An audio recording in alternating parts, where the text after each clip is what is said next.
Amen. Bonjour à tous, chers frères et sœurs. C'est une joie d'être avec vous ce matin et que la paix et la grâce de notre Seigneur Jésus soient avec vous tous.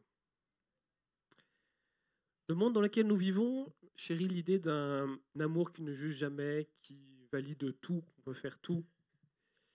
Et il y a des slogans qui sont brandis comme « Sois simplement toi-même ». Et il y a dans ce slogan une part de vérité. Mais la Bible, elle, nous révèle un Dieu qui, oui, nous accepte tels que nous sommes, avant même que nous ne changions quoi que ce soit. Nous l'avons chanté ce matin, Dieu nous aime en tout temps. Et l'apôtre Paul affirme dans Romains au chapitre 5 et au verset 8, « Mais Dieu prouve son amour envers nous en ce que, lorsque nous étions encore des pécheurs, Christ est mort pour nous. » Lorsque nous étions encore pécheurs, Dieu nous a aimés avant même que nous l'aimions, lorsque nous étions encore des pécheurs. Mais ce même Dieu qui nous accueille sans condition, nous aime trop pour nous laisser nous détruire. Son amour, ce n'est pas un anesthésiant qui endort la conscience, c'est plutôt un feu purificateur qui redonne vie aux vraies couleurs de notre humanité.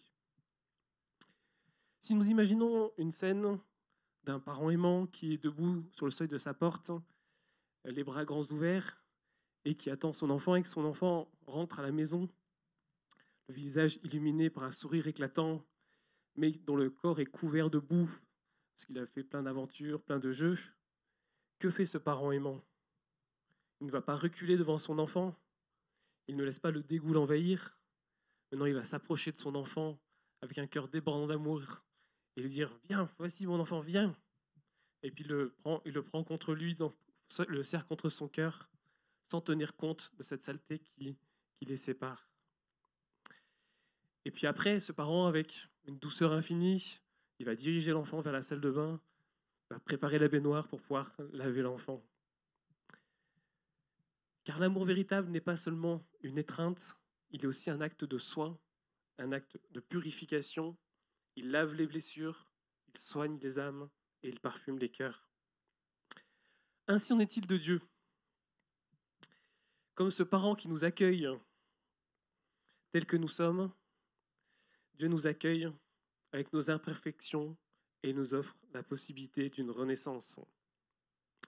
Ainsi, ce matin, nous allons tout d'abord contempler cet amour inconditionnel de Dieu, puis nous verrons que cet amour nous appelle à la repentance et nous chercherons à comprendre pourquoi et comment Dieu purifie nos cœurs et nous verrons quelle est notre part dans cette purification.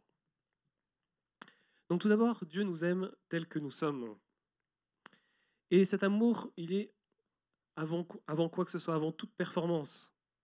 Avant même notre premier souffle, Dieu nous a voulu. L'apôtre Paul a écrit dans Éphésiens chapitre 1, versets 4 et 5, « En lui, bien avant de poser les fondations du monde, il nous avait choisis pour que nous soyons saints et sans reproche devant lui. Puisqu'il nous a aimés, il nous a destinés d'avance à être ses enfants qu'il voulait adopter par Jésus-Christ. » Dieu nous avait choisis avant même de poser les fondations du monde. Et le psalmiste aussi, dans le psaume 139 au verset 13, il s'émerveille en disant « C'est toi qui as formé mes reins, qui m'as tissé dans le sein de ma mère. » C'est Dieu qui a créé chacun d'entre nous. Autrement dit, nous ne sommes pas un projet de dernière minute, nous ne sommes pas une erreur de parcours, nous sommes aimés indépendamment de nos succès ou de nos échecs. Et nos parcours spirituels ne déterminent pas l'amour de Dieu.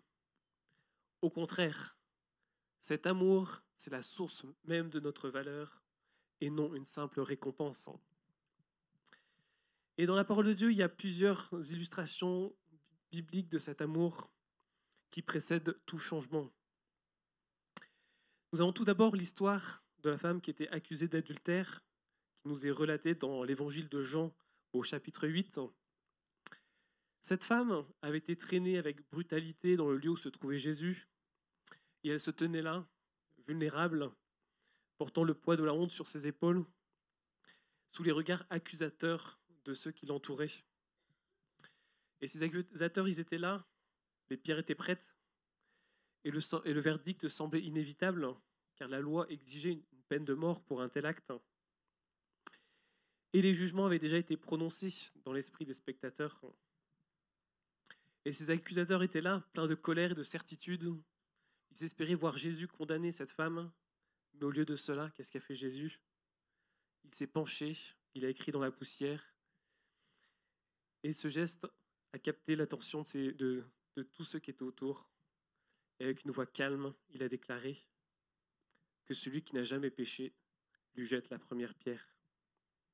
Et ces mots, ils ont résonné dans le silence, et un à un, ces accusateurs qui étaient confrontés à leur propre humanité, confrontés à leur propre péché, ont lâché les pierres et se sont éloignés, laissant la femme seule avec Jésus. Qu'est-ce qu'a fait Jésus ensuite? Il s'est levé vers elle et lui a dit « Je ne te condamne pas ». Dans cet instant, il lui avait offert non seulement son pardon, mais aussi son accueil. Avec une douceur empreinte de sagesse, il lui a dit ensuite « Va et ne pêche plus ». Ces mots, qui sont un appel à la transformation, sont venus après l'accueil, soulignant que c'est dans la grâce et c'est dans l'amour que commence le véritable changement.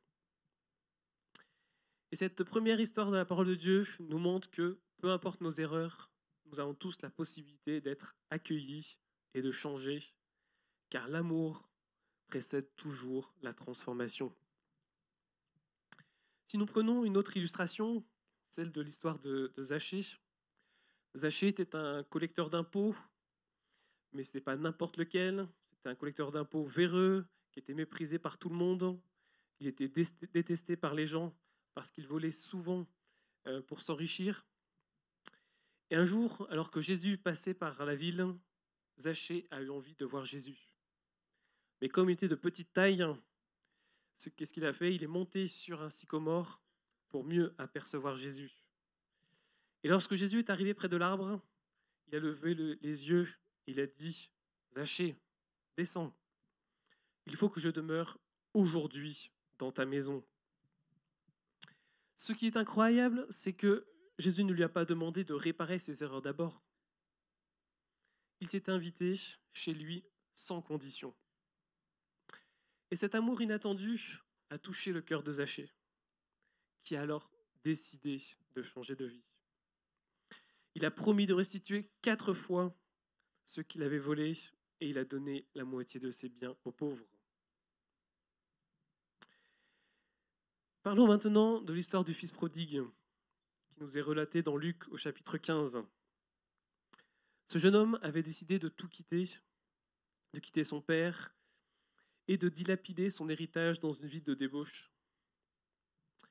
Après, il avait tout perdu, il s'est retrouvé dans une situation désespérée, même à devoir nourrir des porcs, ce qui était très humiliant pour lui.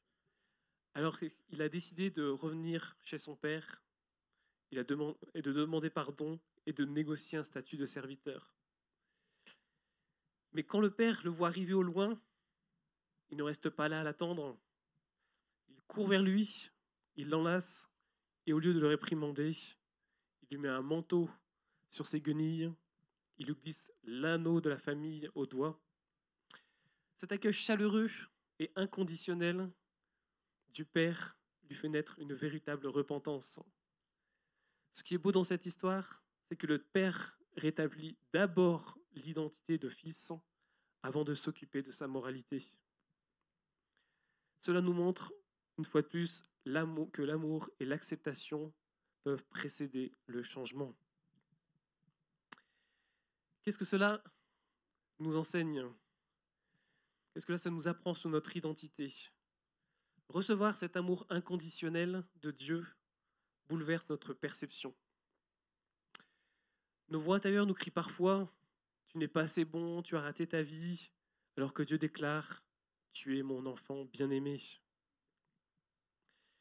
Et quand cette vérité que nous sommes les enfants bien-aimés de Dieu s'enracine dans nos cœurs, Nous cessons alors de courir après la validation des autres. Nous pouvons respirer et exister puisque nous sommes déjà aimés. Et c'est dans ce terreau d'assurance que donne naissance à une vie nouvelle. Car on ne peut pas changer durablement pour mériter l'amour, on change parce qu'on a été aimé. Dieu m'aime maintenant, ici tel que je suis. Méditons sur cela. Dieu nous aime tel que nous sommes. Mais cet amour inconditionnel de Dieu nous appelle aussi à la repentance. Dans Actes chapitre 3, verset 19, il nous est dit « Repentez-vous donc et convertissez-vous pour que vos péchés soient effacés, afin que des temps de rafraîchissement viennent de la part du Seigneur. » Qu'est-ce que la vraie repentance? La vraie repentance, c'est un changement de direction. Le terme grec qui est traduit dans la Bible par repentance, c'est métanoïa. Et le mot métanoïa, c'est un mot qui évoque un changement profond de pensée, un changement d'esprit, un changement de cœur. Et c'est un concept qui transcende le simple regret. Si on imagine, par exemple, si on essaie d'imaginer un petit peu notre vie comme étant un voyage et que nous ayons un autopilote, c'est nous qui conduisons notre vie, et bien souvent, nous allons nous guider sur des chemins qui peuvent être parfois dangereux et qui peuvent parfois nous diriger vers des ravins où nous pouvons risquer de grandes choses pour notre vie. Et donc, il est vital de reconnaître que cet autopilote peut se tromper et peut nous emmener loin des choix qui ne nous mènent pas à la plénitude que Dieu désire pour nous. Et ce changement de direction, c'est reconnaître par un acte de foi que notre propre conduite ne nous mène pas au bon endroit, mais c'est de vouloir accepter que Jésus prenne le volant de notre existence. C'est accepter que Jésus soit celui qui nous guide. Et Jean, dans sa sagesse, nous rappelle, dans 1 Jean chapitre 1, verset 9, « Si nous confessons nos péchés, il est fidèle et juste pour nous les pardonner et pour nous purifier de toute iniquité. » Confesser ses péchés, ce n'est pas se blâmer ou se flageller, mais c'est plutôt reconnaître notre état et voir notre péché à travers les yeux de Dieu. C'est voir ce que nous avons fait comme Dieu le voit. C'est une invitation à ajuster notre autopilote, à recalibrer notre direction afin de marcher sur le chemin de la grâce et de la purification que Dieu nous offre. Ainsi, en permettant à Jésus de prendre le volant de notre vie, nous choisissons de quitter le chemin de l'errance pour emprunter celui de la lumière et de l'espérance. Lisons maintenant le psaume 85, verset 10, où il nous est dit « La bonté et la fidélité se rencontrent, la justice et la paix s'embrassent. » Ce psaume 85 nous dit « La justice et la paix s'embrassent. » Sur la croix, l'amour infini et la justice parfaite ont fusionné. Dieu ne ferme pas les yeux sur le mal, il le prend sur lui. Et le pardon ne nie pas la gravité du péché. Il paie le prix. Voilà pourquoi la repentance est sûre. Elle s'appuie sur une grâce coûteuse, déjà acquittée, non pas sur notre capacité à rembourser la dette. L'amour inconditionnel de Dieu nous appelle à la repentance. Dans son livre « Vivre en disciple, le prix de la grâce », le théologien luthérien, qui était aussi pasteur et résistant allemand au nazisme, qui s'appelait Dietrich Bonhoeffer, il a dénoncé ce qu'il appelle une grâce à bon marché. Et par cette grâce à bon marché, il entendait le pardon sans la croix, la communion sans la confession, le baptême sans la discipline. Lorsque nous disons « je suis comme ça, tant pis », nous transformons la grâce en permission. Mais l'amour de Dieu n'est pas une couverture qui cache la tumeur, mais c'est un scalpel qui l'enlève. Refuser l'opération au motif que le chirurgien nous a déjà accueillis, ça revient à confondre l'hôpital avec un salon de thé. C'est pourquoi Dieu veut purifier nos cœurs. Mais avant de voir ce processus de purification de nos cœurs, voyons tout d'abord pourquoi est-ce que Dieu veut purifier nos cœurs.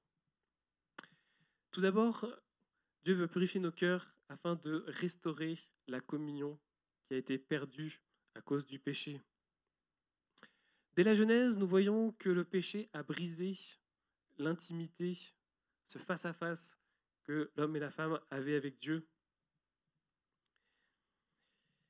Et dans Genèse chapitre 3, verset 10, nous voyons que Adam répond à Dieu en lui disant « J'ai entendu ta voix dans le jardin et j'ai eu peur parce que je suis nu et je me suis caché. » Un cœur impur se cache de Dieu. Et la purification, ce n'est pas un caprice moral, c'est ce qui rouvre le chemin du jardin, le chemin de la présence de Dieu. Plus nos cœurs sont clairs, plus la communion devient fluide avec notre Seigneur. Plus nous goûtons ce pourquoi nous avons été créés. Marcher avec Dieu à la brise du soir, marcher avec Dieu à nos côtés. Dieu veut aussi purifier nos cœurs pour que nous puissions refléter l'image du Père. Nous portons l'empreinte divine, mais le péché a terni le miroir. Dieu veut nous purifier pour que son caractère transparaisse à nouveau au travers de nous. Dans 2 Corinthiens, chapitre 3, verset 18, il nous est dit « Nous tous qui, le visage découvert, contemplons comme dans un miroir la gloire du Seigneur, nous sommes transformés en la même image, de gloire en gloire, comme par le Seigneur l'Esprit. » Dans ce passage, l'apôtre Paul nous parle d'être transformé à l'image de notre Seigneur, de gloire en gloire.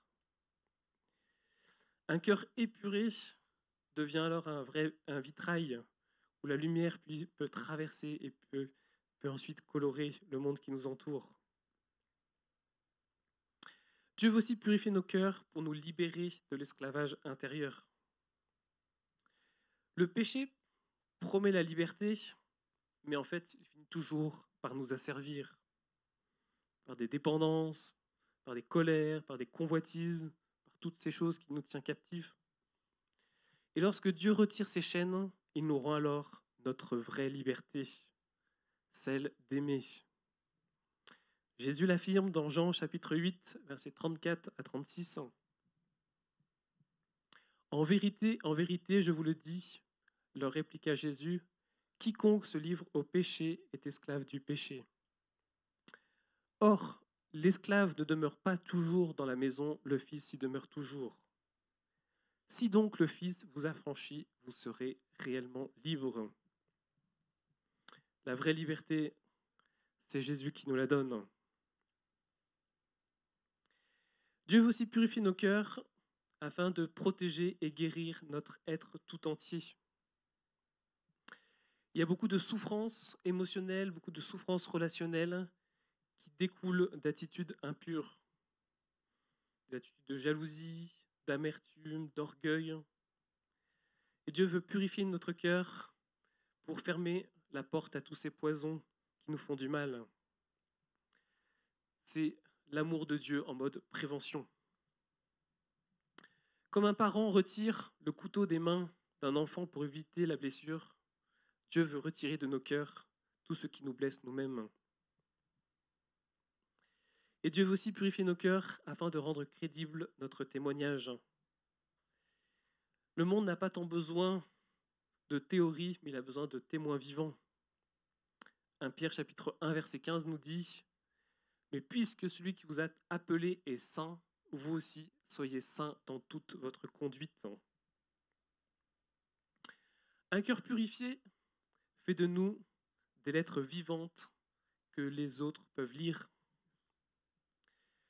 La sainteté, ce n'est pas un signe un insigne de supériorité, mais c'est le parfum qui attire les autres à Christ.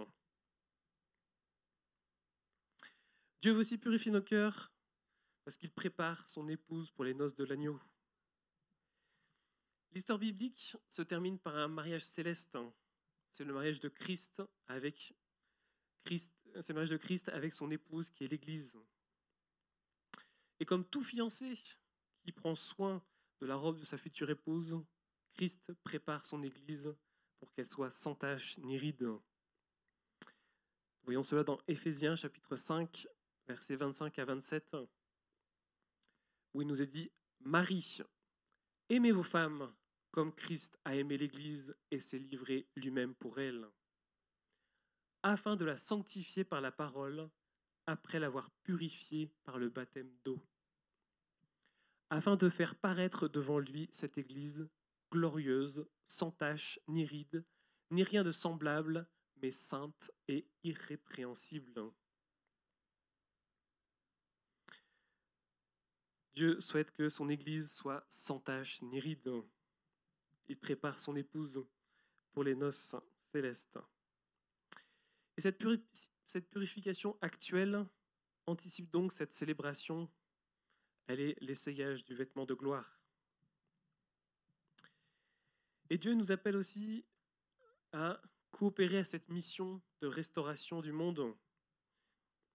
C'est pour cela qu'il veut aussi nous purifier. Il ne se contente pas de sauver les individus. Il veut renouveler toute la création, tous ceux qui ont été créés. Et quand nous avons des cœurs purifiés, nous pourrons être des agents de réconciliation là où Dieu nous a placés, capables de porter la justice, la compassion et la vérité dans chaque sphère de la société. Autrement dit, la pureté de l'Église est la stratégie de Dieu pour pouvoir transformer le monde. En résumé, Dieu veut purifier nos cœurs parce qu'il nous aime et désire l'intimité. Il veut restaurer son image en nous. Il nous libère pour aimer véritablement. Il nous protège du mal qui nous ronge. Il cherche à rendre notre témoignage lumineux. Il nous prépare pour l'éternité et il nous associe à sa mission de restauration du monde. Recevoir donc cette œuvre purificatrice que Dieu veut faire dans nos cœurs, c'est donc entrer pleinement dans la joie, la liberté et la vocation que le Père a imaginées pour nous depuis toujours. Alors comment Dieu purifie nos cœurs? Quel est ce processus de purification qu'il adopte? La parole de Dieu nous montre que Dieu est à la fois un orfèvre et un potier. Dans Malachie au chapitre 3, Dieu est comparé à un orfèvre qui s'assied pour affiner l'argent. L'orfèvre, il sait que l'argent est pur quand il peut voir son visage reflété dans le métal. Et Dieu, il travaille ainsi. Il va chauffer notre vie jusqu'à ce que les scories puissent remonter. Ensuite, il va écumer patiemment toutes les impuretés et il nous regarde jusqu'à ce que son reflet paraisse.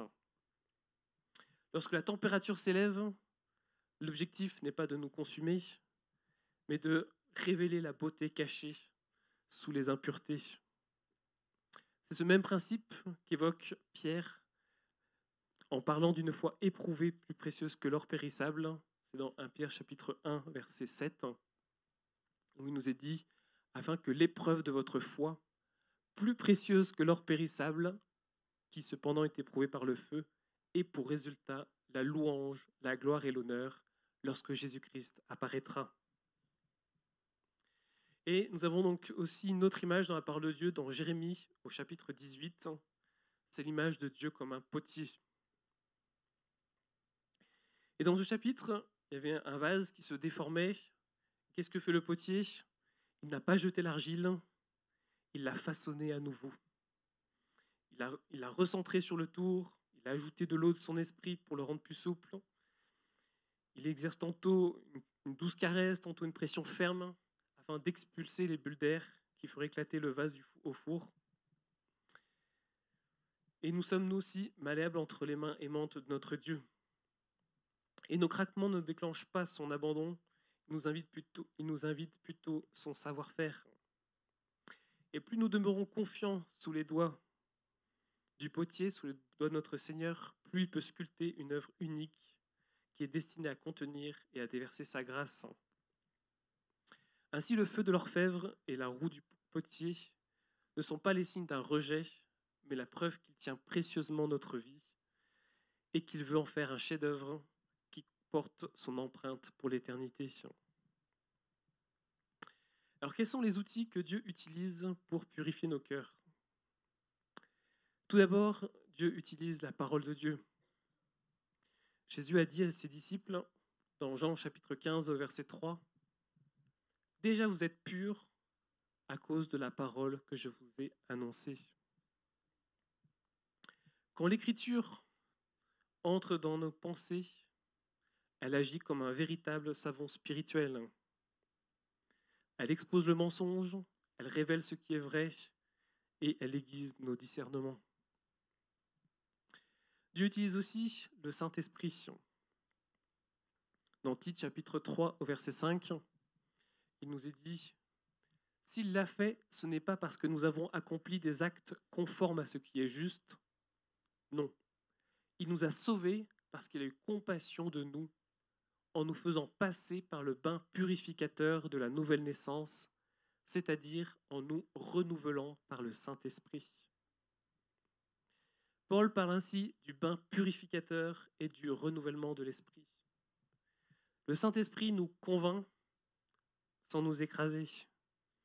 Il va pointer le doigt sur une attitude et puis il va nous donner la force de la changer et puis il va déverser la paix dans nos cœurs.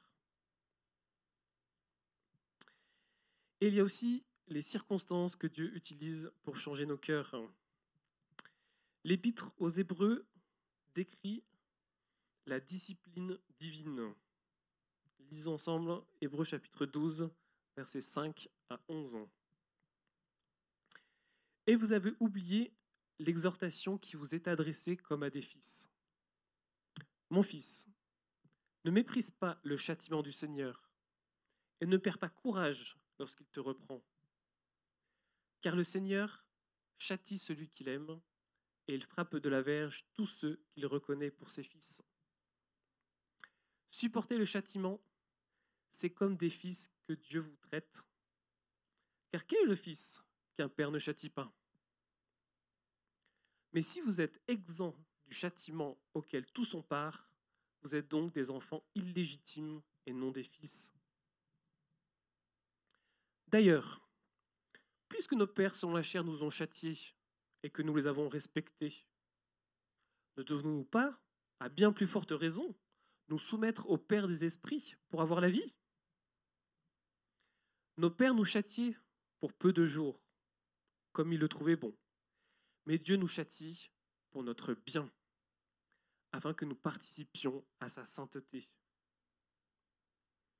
Il est vrai que tout châtiment semble d'abord un sujet de tristesse et non de joie, mais il produit plus tard, pour ceux qui ont été ainsi exercés, un fruit paisible de justice.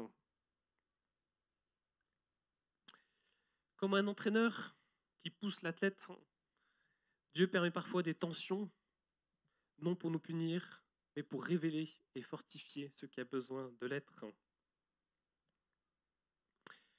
Dieu utilise d'autres outils pour purifier nos cœurs. Il utilise aussi la communauté, les frères et sœurs de l'Assemblée. Ludovic en a parlé un petit peu tout à l'heure. Il y a le Proverbe 27 au verset 17 qui nous dit que le fer s'aiguise par le fer et le visage de l'homme s'affine au contact de son prochain. Le fer s'aiguise par le fer. L'image du fer qui s'aiguise par le fer révèle que Dieu forge notre caractère au contact des autres.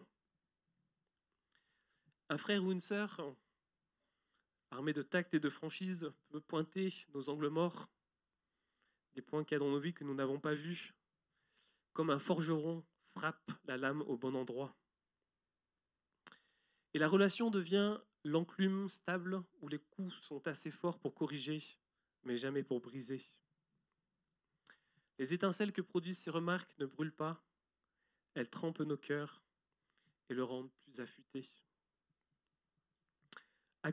Accueillons donc ces frictions fraternelles qui sont un outil divin qui polit notre patience et notre humilité pour nous rendre utiles à son royaume. Alors concrètement, comment se passe ce raffinement que Dieu veut faire? La première étape, c'est la révélation. Dieu veut tout d'abord mettre en lumière ce qu'il y a dans nos vies, ce qui a besoin d'être changé. Cette lumière divine va d'abord éclairer une zone d'ombre, par exemple une jalousie, une dépendance, une amertume. Rien ne change tant que ce n'est pas mis à la lumière. Ensuite, il y a une deuxième étape qui est le consentement. Dieu respecte notre liberté. Il attend notre oui.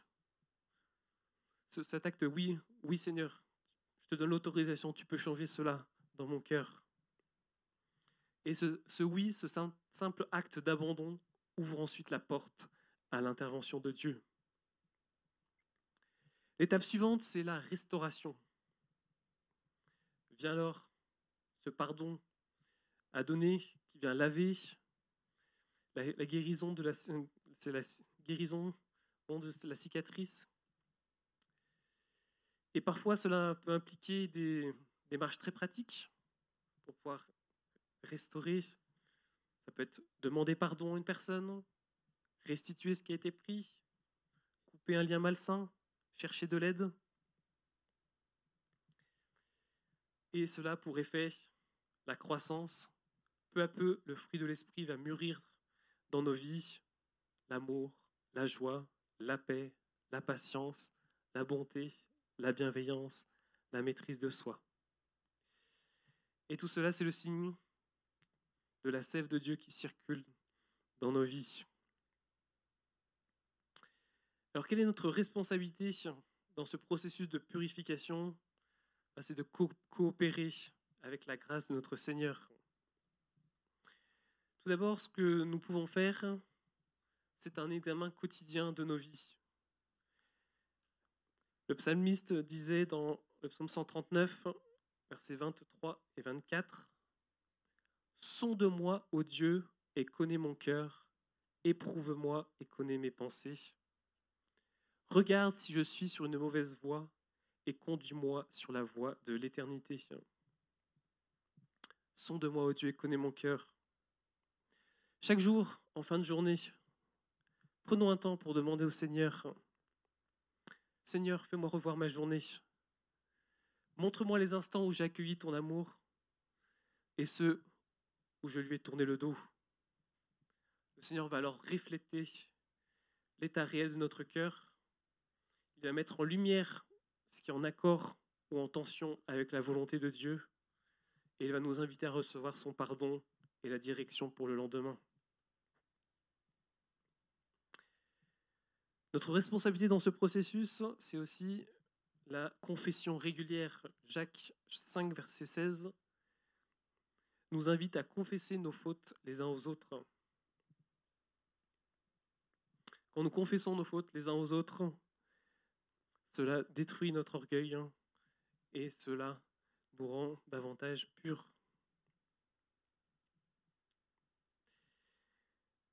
La méditation de la parole de Dieu. Lire la Bible, non pas pour cocher une case, hop, non, j'ai lu ma Bible aujourd'hui, mais aussi lire la Bible lentement, en la méditant, en savourant ce que l'on lit, pour laisser la parole de Dieu pénétrer nos cœurs et les transformer. Nous pouvons aussi pratiquer le jeûne quand nous privons notre corps de confort, nous rendons plus audibles les murmures du cœur.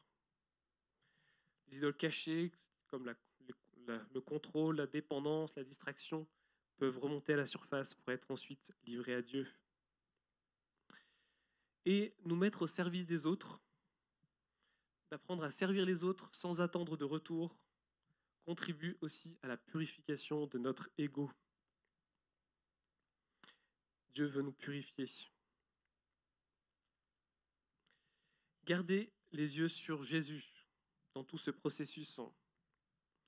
Hébreux chapitre 12, verset 2 nous exhorte à fixer les regards sur Jésus, qui est l'initiateur et le consommateur de la foi. Une vie axée sur la performance spirituelle épuise, mais les yeux levés vers celui qui a tout accompli libère une énergie nouvelle, la joie de courir vers lui plutôt que de fuir son jugement.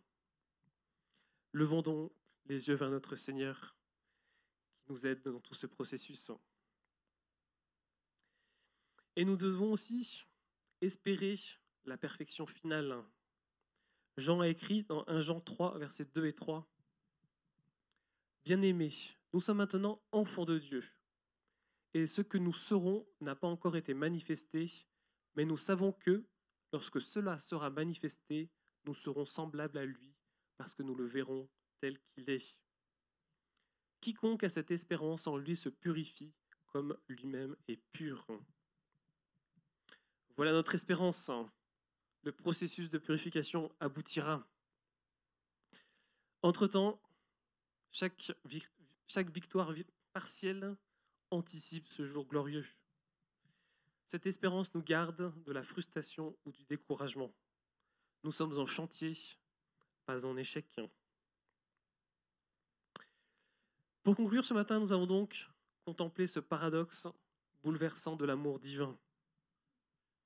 Un Dieu qui nous accueille tel que nous sommes, mais qui nous aime trop pour nous laisser tels que nous sommes.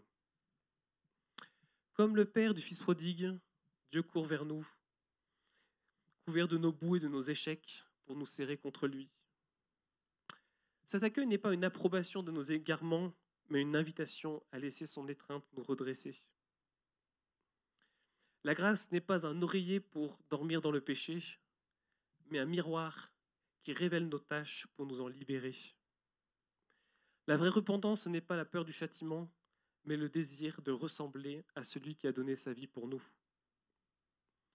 À travers sa parole, son esprit et même les circonstances, Dieu va agir comme l'orfèvre et le potier. Il retire nos scories, il affine nos contours et il nous façonne pour que son reflet brille en nous. Ce n'est pas une souffrance vaine, mais c'est l'œuvre d'un artisan qui voit déjà le chef-d'œuvre final. Examinons donc nos cœurs chaque jour, confessons nos chutes et fixons nos yeux sur Jésus. La sainteté n'est pas un poids, mais c'est la légèreté de celui qui court vers la joie d'être pleinement vivant en lui. Et enfin, souvenons-nous que cette purification n'est qu'un avant-goût. Un jour, nous le verrons face à face et nous serons semblables à lui. D'ici là, chaque épreuve, chaque pardon, chaque pas de foi est une pierre précieuse ajoutée à la couronne de gloire qu'il prépare pour nous. Alors sortons d'ici avec cet émerveillement d'être déjà aimés et donc inévitablement transformés et laissons-nous guider chaque jour dans ce processus de sanctification. Amen. Seigneur, nous te remercions parce que tu es ce Père qui nous aime de façon inconditionnelle. Merci pour ce que tu fais dans nos vies. Merci parce que tu veux le bien pour chacun d'entre nous. Merci pour cette œuvre de transformation, de purification que tu fais et que tu le fais pour notre bien. Seigneur, nous voulons ce matin te dire, oui Seigneur, nous te donnons l'autorisation. Continue cette œuvre dans nos vies. Continue de nous façonner à ton image. Donne-nous de pouvoir refléter, Seigneur, ton image autour de ceux qui sont près de nous. Merci Père parce que tu es celui qui nous accompagne dans ce processus. Amen.